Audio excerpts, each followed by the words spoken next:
1.5 ஆண்டுகளாகியும் பணப்பலன்கள் கிடைக்காததால் தற்கொலை செய்து கொள்ளப் போவதாக கூறி காஞ்சிபுரம் போக்குவரத்து பணிமனை முன்பு ஓய்வு பெற்ற போக்குவரத்து கழக ஊழியர் தர்ணா போராட்டத்தில் ஈடுபட்டுள்ளார்.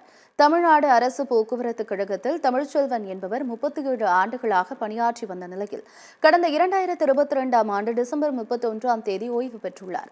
ஆனால் இதுவரையிலும் PF உள்ளிட்ட எந்தவிதமான பணப்பலன்களும் தனக்கு வழங்கப்படவில்லை என்று அவர் கூறி வருகிறார்.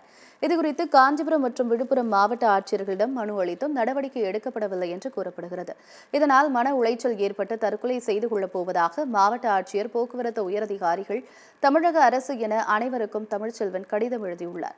மேலும் காஞ்சிபுரம் போக்குவரத்து பணிமனை முன்பு தனிநபராக அமர்ந்து தர்ணா போராட்டத்தில் ஈடுபட்டு வருகிறார்.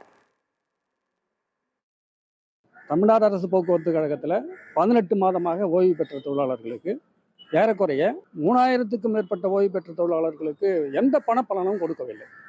கம்யூட்டேஷனுக்கு உண்டான பணம் பிடித்தம் செய்து கொண்டு அந்த கம்யூட்டேஷன் பணமும் கொடுக்கல.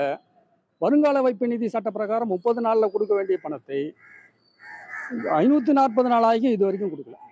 ஏறக்குறைய 3000 பேர் பாதிக்கப்பட்டிருக்கிறாங்க. இதில் 200 பேருக்கிட்ட தமிழ்நாட்டுல இந்த பணத்தையே வாங்காமல் இறந்துருக்கிறாங்க. உடனுக்குடன் வருங்கால வைப்பு நிதியை அந்த மாதத்திலேயே அன்னைக்கே கொடுப்பதற்கான நடவடிக்கை இந்த அரசாங்கம் செய்யணும். ஓய்வு பெற்ற பிறகு எனக்கு எந்தவித காசோலையும் வழங்கவில்லை. இன்றைக்கு 540 நாள் ஆகிப்போச்சு. ஆனால் என்னுடைய PF காசு கூட வழங்கவில்லை. PF காசுக்கு 30 நாள்லேயே PF காசு கொடுக்கணும் ஒரு தொழிலாளி ஓய்வு பெற்றா. ஆனால் இது நாள் வரைக்கும் கிடைக்கல.